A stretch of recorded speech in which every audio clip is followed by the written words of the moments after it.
এইমাত্র অনার্স প্রথম বর্ষ পরীক্ষার ফলাফলটাকে প্রকাশ করা হয়েছে। অলরেডি কিন্তু তোমরা এখানে দেখতে পাচ্ছ বিজ্ঞপ্তিটি আজকে সন্ধ্যা ৭টার দিকে ফলাফল প্রকাশ হওয়ার কথা রয়েছে।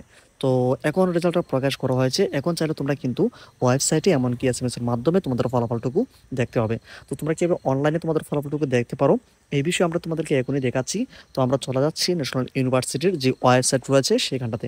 আমরা এইখানটাতে রেজাল্ট কর্নারে আসার পরে আমরা কিন্তু এরকম একটি উইন্ডো দেখতে পাচ্ছি। এইখানটাতে আসার পরে তোমরা এরকম একটা ইন্টারফেস দেখতে হবে। এক্সামিনেশন নেম এটা বাই ডিফল্ট পাবে অনার্স ফার্স্ট ইয়ার যা এটা থাকবে। তারপর তোমাদেরকে গ্রুপ এখানে সিলেক্ট করতে হবে তুমি কোন গ্রুপে রয়েছে। তো সেই জন্য তোমরা এই যে অ্যারো বাটনটি রয়েছে এখানটা ক্লিক করবে। দেন হচ্ছে তুমি বিএ হলে বিএ দিবে, বিএসএস হলে বিএসএস, এমনকি বিএসসি হলে বিএসসি, এমনকি বিএ হলে বিএ দিবে।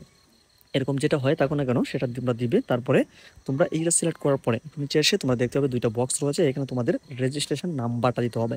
এখানে তোমরা রেজিস্ট্রেশন নাম্বার দিবে। এমনকি তারপর তোমরা এখানে এক্সাম ইয়ার, এই যে এক্সাম ইয়ারের জায়গায় অবশ্যই তোমরা 2023 সাল দিবে, যেহেতু তোমাদের পরীক্ষাটা ছিল 2023 সালে। আনফরচুনেটলি তোমরা এখানে 2024-25 সালে এসে তোমরা রেজাল্টটা এখানে পাচ্ছ। ওকে, তো তোমরা এখানে সঠিকভাবে তোমার 2023 দিয়ে এমনকি সঠিকভাবে সকল ইনফরমেশন ফিল আপ করে তোমরা এখানে সার্চ রেজাল্ট এখানে ক্লিক করবে। এখানে ক্লিক করলে কিন্তু তোমাদের ফলাফলটুকু তোমরা পেয়ে যাবে। এমনকি একটু লেট হতে পারে তোমাদের রেজাল্টের, সেজন্য অবশ্যই একটু ধৈর্য সহকারে তোমরা রেজাল্টটিকে একটু দেখে নেবে।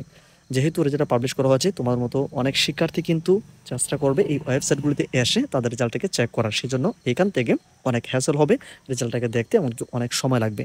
তো এরকম তোমাদের যদি একটু ধৈর্য দেখা যাচ্ছে, তোমাদের রেজাল্টটা যদি একটু তাড়াতাড়ি দেখতে চাও সেক্ষেত্রে তোমরা এসএমএস এর পদ্ধতি অনুসরণ করতে পারো। তো এসএমএস এর মাধ্যমে তোমরা কিভাবে দেখবে সেই বিষয়টি আমরা তোমাদেরকে এখন দেখিয়ে দিচ্ছি।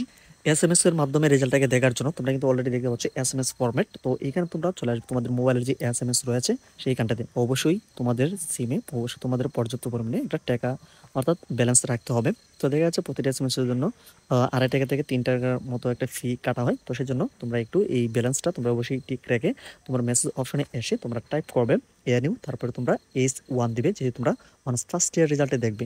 তারপর তোমরা তোমাদের যে রোল নাম্বারটা ছিল সেই রোল নাম্বারটা দিবে। তো এই মেসেজটিকে লেখার পর তোমরা মেসেজটিকে সেন্ড করবে 16322 এই নাম্বারটিতে। এই নাম্বারটিতে সেন্ড করলে কিন্তু তোমরা তোমাদের ফলাফলটুকু এসএমএস এর মাধ্যমে পেয়ে যাবে। তারপরও তোমাদের রেজাল্ট দেখে যাদের সমস্যা হবে অবশ্যই আমাদের কমেন্ট সেকশন জানাবে। আমরা তোমাদেরকে পরবর্তীতে সবকিছু ইনফরমেশন দিয়ে তোমাদের ইনফরমেশন পাঠালে আমরা তোমাদেরকে তোমাদের রেজাল্টটা দেখে দেওয়ার চেষ্টা করবো। তো এসএমএস এর ফরম্যাটটা একটু ভালো করে দেখে নাও। অলরেডি তোমরা দেখতে পাচ্ছ এক্সাম্পল, এমনকি এএনইউ স্পেস S1, তারপর রোল নাম্বার, তারপর সেন্ড করবে 16342 নাম্বারে। এই নাম্বার তোমরা সেন্ড করে তোমাদের রেজাল্টটা পেয়ে যাচ্ছ। তারপর যাদের সমস্যা হবে অবশ্যই আমরা তোমাদেরকে হেল্প করার চেষ্টা করবো, এমনকি সাপোর্টগুলি পাবে। সেজন্য অবশ্যই তোমরা চ্যানেলটিকে সাবস্ক্রাইব করে রাখো।